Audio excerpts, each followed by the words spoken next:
Welcome to Unleash Your Audacious Confidence on Win-Win Women TV. This show is all about sharing the tips, tools, and techniques that will allow you to step boldly in the direction of your dreams despite your feelings, fears, or past failures, to imagine what's possible for yourself and live the life you deserve.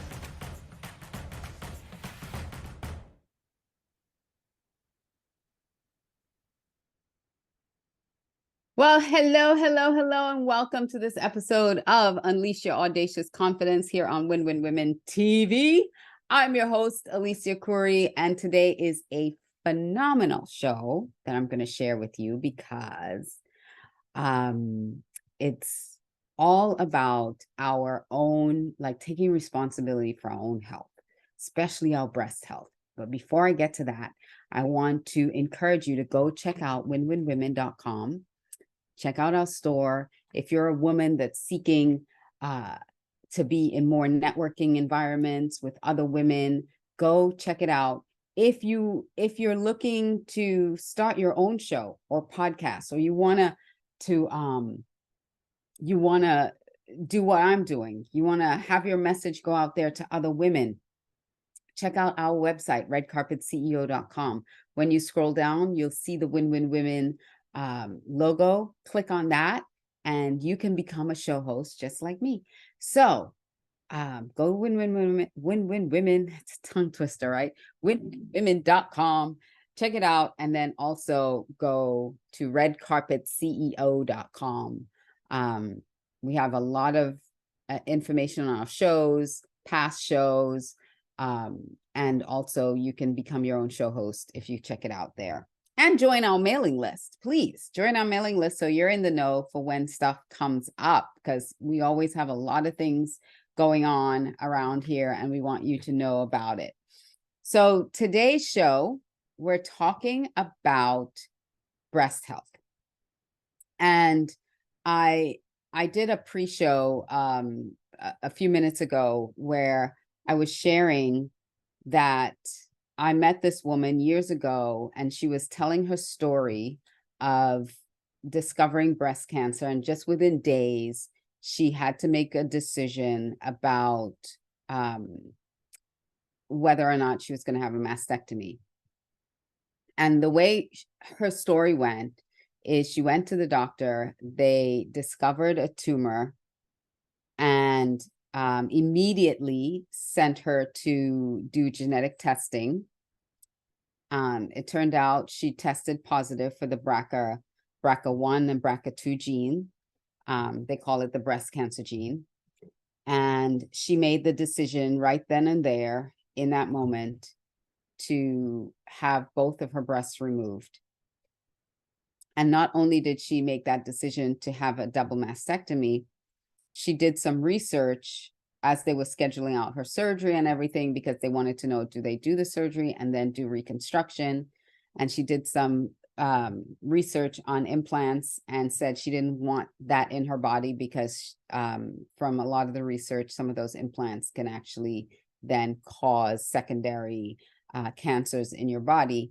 So she chose to just have them removed.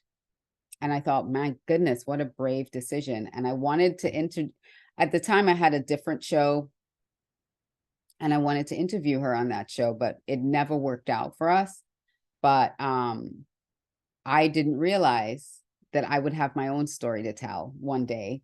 So I wanted to take you on the journey that I went through. It was slightly different to hers. The first thing was I discovered my own tumor. And the thing was, I've always had very dense breast tissue. So every time I did a mammogram, I would have to do an ultrasound because it's so dense, they really can't read a lot through the mammogram. So I did mammograms and ultrasounds annually, and sometimes every 6 months, I would do a mammogram ultrasound. And they would always in the ultrasound see these cysts. So I always had these cysts in my breasts during the ultrasounds, and it was no big deal.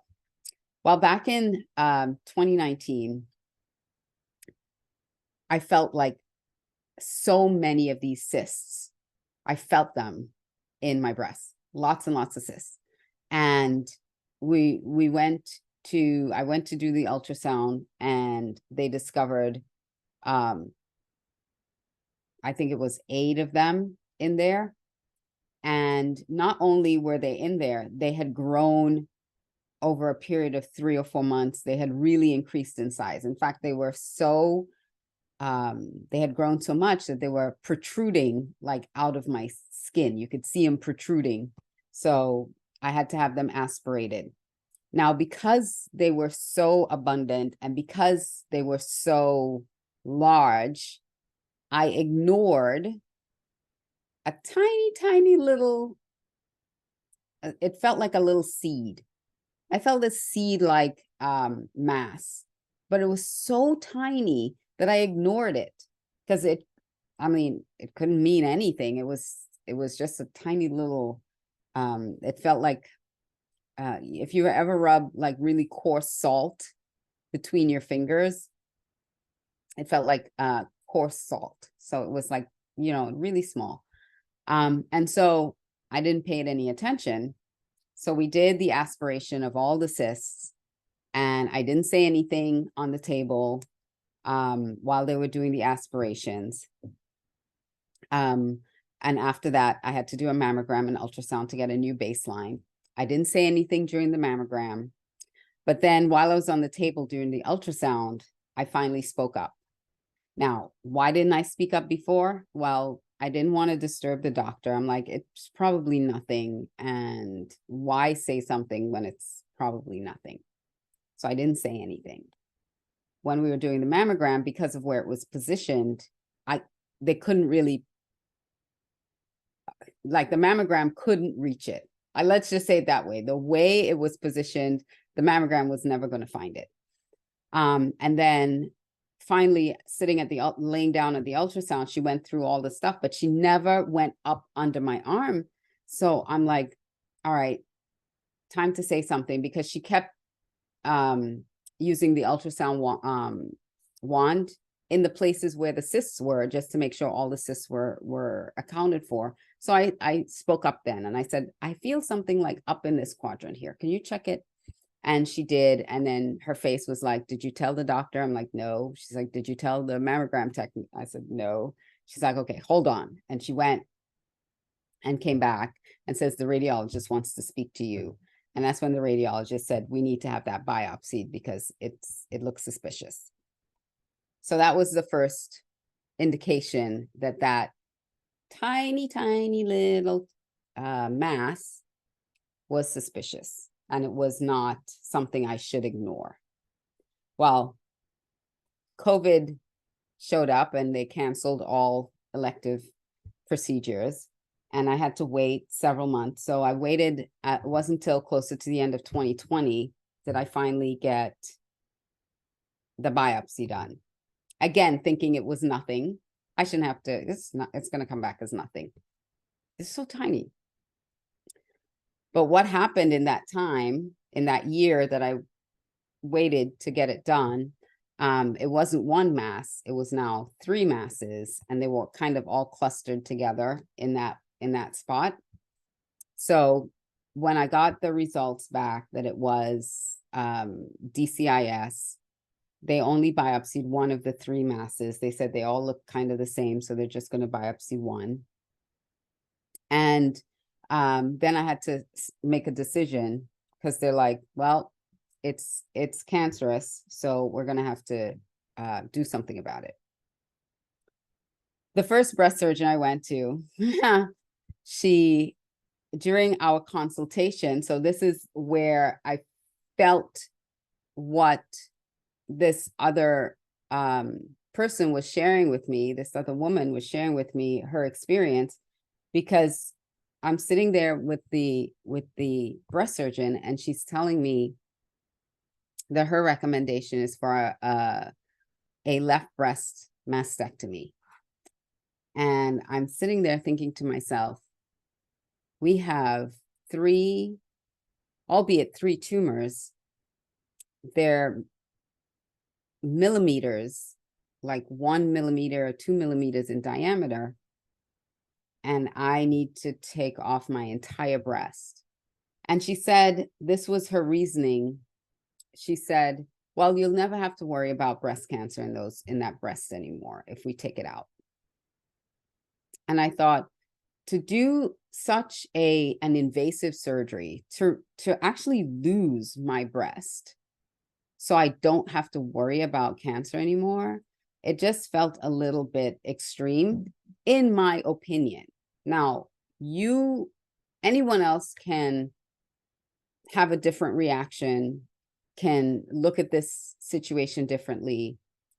But I had done the genetic testing, because that's the first thing they send you for, is genetic testing. And it came back negative for BRCA1, BRCA2, I had no genetic markers for breast cancer. So I had done some research before going to the surgeon, and I understood a little bit more about hormonal cancers and what your hormones could be doing to feed, what your estrogen is doing, and those kinds of things. And so I felt that there might be a different alternative to just a mastectomy.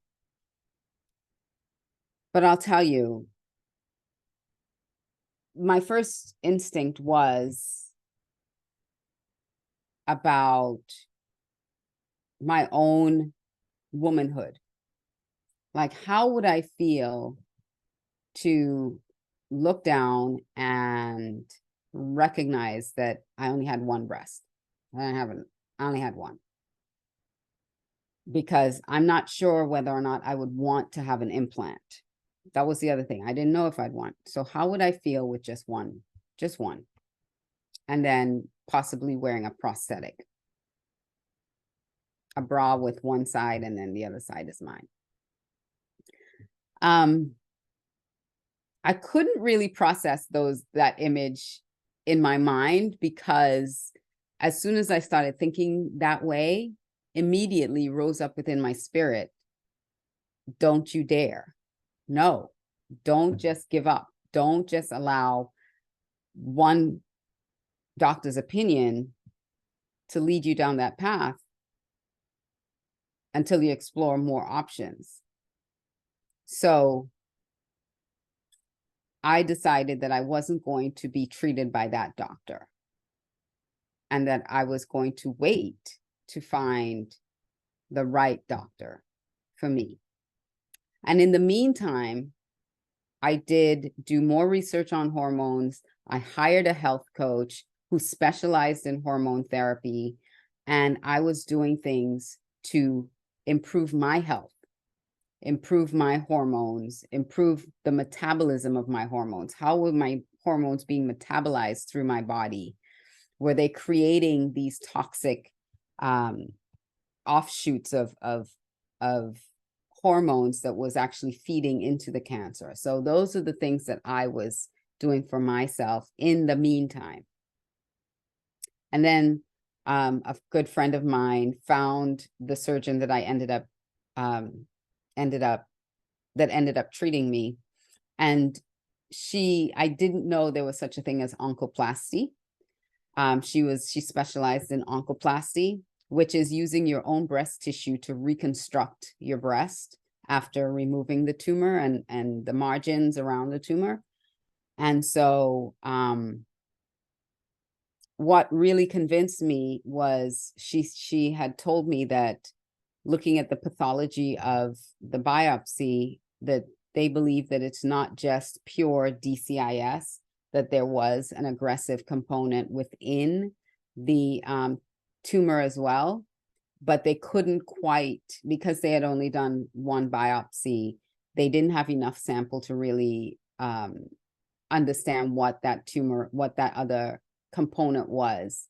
And so it's best to just get it out of my body. And so that's what we did.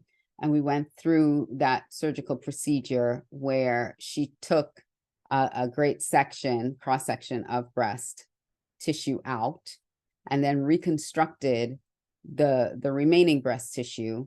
Sometimes they take like tissue from your stomach, if you had any fat in your stomach to reconstruct your breast. And I didn't have enough. I didn't have, it was a problem. I didn't have any that they could take and transplant anywhere else. So she just reconstructed from the tissue that I had. And so that was a more palatable option for me instead of the mastectomy. So we did a partial mastectomy with reconstruction using my own tissue to reconstruct the breast. Now, that, again, as you can see, it was a 2-year decision for me. Some people don't have the option of waiting that long. Some people don't have that time frame. And so my best advice is to be informed. Just because one doctor says one thing doesn't mean that that works for you, and you need to do your research, just like my friend did, who said that she didn't want to have reconstruction done because of the additional effects. And so you need to do research on the type of cancer that you have, because there are multiple breast cancers. It's not just one. When you hear breast cancer, there are so many different types out there. Really figure out what is yours. Is it aggressive? How aggressive is it? What are alternatives to the treatment? You know, sometimes you have to be extremely aggressive with it. And a mastectomy, double mastectomy is your only option. But then what do? Do you choose to reconstruct or not to reconstruct? You know, these things can really impact your confidence in a big way if you don't have some level of control over it. If you do your research and you work with your doctor instead of just allowing your doctor to just tell you everything that you need to do, then you have more of a level of confidence coming out of it. The person that I spoke to, she was very confident in the decision that she made to have the double mastectomy and no reconstruction, because she did the research and she came along with her doctor to make that decision. I have another friend who had reconstruction done, and after 20 years got implant sickness and had explants. And then she was very, very, very confident in that decision to have them removed and then not have any other implants put in, but to be without. And she was very comfortable with that. Because again, she was confident because she was able to make that informed decision herself. Knowledge is power, and knowledge helps give you confidence. I did want to share one other thing, and that's about breast self-exam, because like I said, I felt this lump. I found it. The mammogram was never going to find it because of the position it was in. And sometimes that's what happens. Sometimes the ultrasound technician only goes over a certain area, and they don't go all the way up here. They don't go all the way under here. And so I'm going to share the screen with this breast self-exam diagram for us to look at and walk through it. So, oh, here we go. So first thing that you need to do is step 1. It says, stand, in front of a mirror with your hands on your hips and look at your breasts. Are they, if you do this once a month, then you'll be able to tell when things shift or look differently. So what you're looking for, are they the usual size, shape, color? Are they even? Do you see any distortions or swelling, any lumps protruding out, any dimpling, puckering, or bulging of the skin? Look at the position of your nipples. Are they inverted? Are they pushed out? What does it really look like? Do you have soreness or redness or rashes or swelling or chafing somewhere? So really look at it.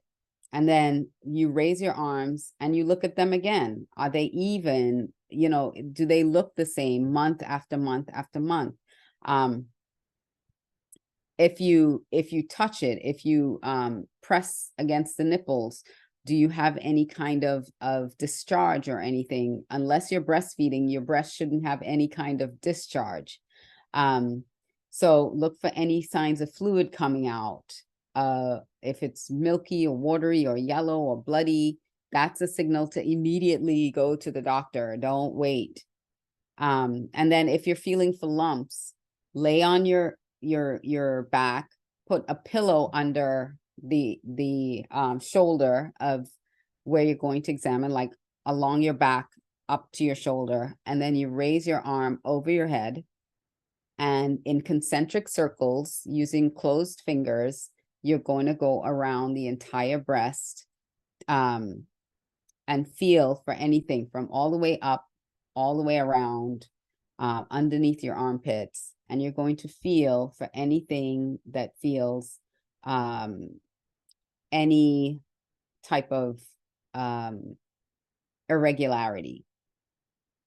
And then the other way to do it, if you're not laying down, do it in the shower. Again, usually it's helpful if you do it in the shower, because especially if you soap up and you do it, because your hands are a little, they glide a little easier, and you can feel anything a little bit easier while you're standing. But raise one arm over your head and then go through the circular motions using your like closed fingers, and go through feeling around, like in a circular motion like this around.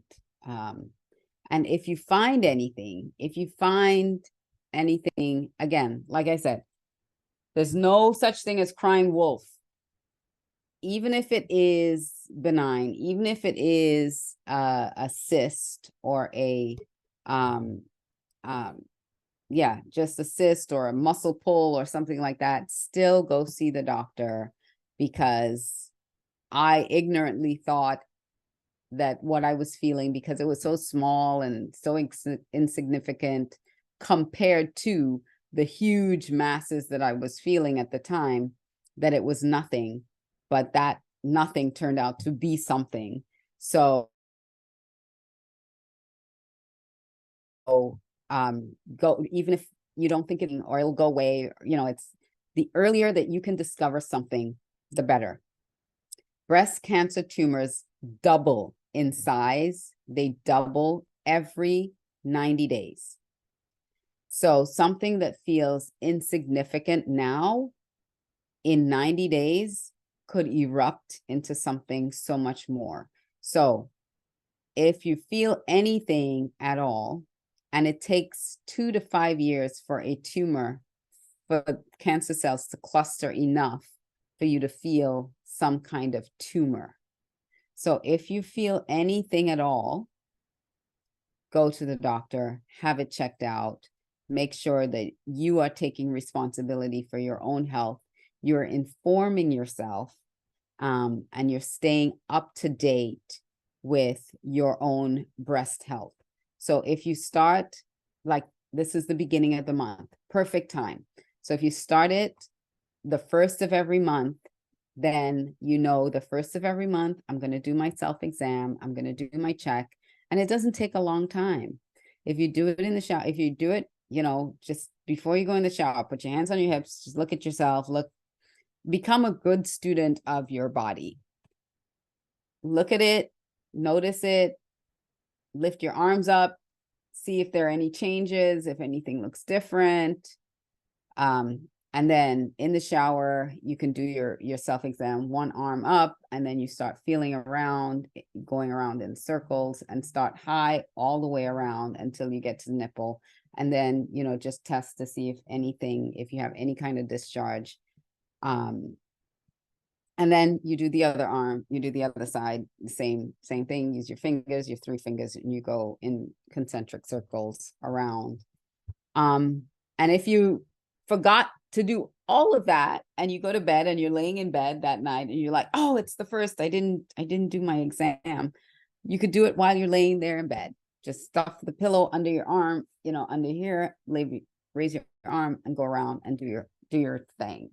But I'm telling you, it can save your life. It can save your breast.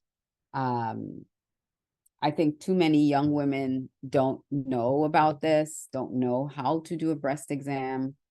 They think that breast cancer is for women, you know, who are older.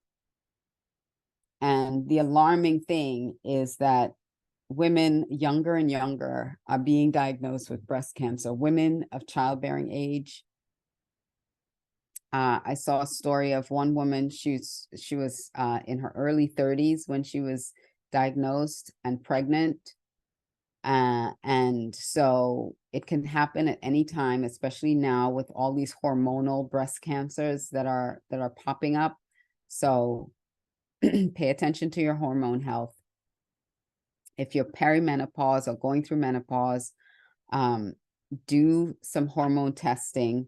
The one that I did for to understand how my hormones were being metabolized, my estrogen was being metabolized. It's called the Dutch test, DUTCH, Dutch test, and it's a urinalysis test, and it will let you know how you are metabolizing your hormones, and if there are some anomalies with it, if you're outside the normal range, then you need to do something to address your hormone health. This is just, again, I'm no expert in this. I'm only telling you what I've experienced, what I've gone through, and what I did to understand what was happening within my body, inside my body. I took the steps to start eating better, intermittent fasting, the supplementation, you know, supplementing myself so that I can balance out my hormones. I'm working with a great health coach, Lydia Martinez Ebling. I'm going to give her a shout out, that really focuses on hormone health. And so I really hope that this show is giving you some information on the things that you need to look out for to be confident in your breast health, because it is within your power to monitor monthly. Even if you want to do it daily, you can. It's a little overkill to do it daily, but monthly, because if you only see your doctor once a year, you can't guarantee, because if cancer doubles every 90 days, as 4 times in a year, it's going to double in size. And if you only see your doctor once a year for your regular exam, if you only see your gynecologist once a year for an exam, if something showed up, that thing could be 4 times its size by the time you see the gynecologist again. But if you're able to catch it early, like I said, this thing felt, you know, like almost, it wasn't as long as a rice grain because it was like a little rounder, but it's like feeling like a rice grain or you know, like something really hard, and it didn't move. So like a cyst, when you feel a cyst, it moves around with you. If you push it this way, it'll move. If you push it that way, it'll move. And it's generally very symmetrical. This wasn't symmetrical, and it was really hard, and it didn't, while I could feel it around, it didn't move. So if you feel something, say something, right? Go to the doctor and have it checked out. And even if it's nothing, you're being responsible for your health. So with that, I want to just encourage you to be bold, to be brave, and every day do one thing to step out with audacious confidence, especially when it comes to your health and your wellness. Get your annual PAP exams done and do your breast exams. If you want to connect with me more, to hear more of what I'm sharing, just go to alicia360.com and you can connect with me, or you can go to redcarpetceo.com and join our email list, and we'll be so excited to have you come on board our email list, because we're always sharing some really cool things. All right. That's it for me. I will see you next time on another episode of Unleash Your Audacious Confidence here on Win Win Women TV.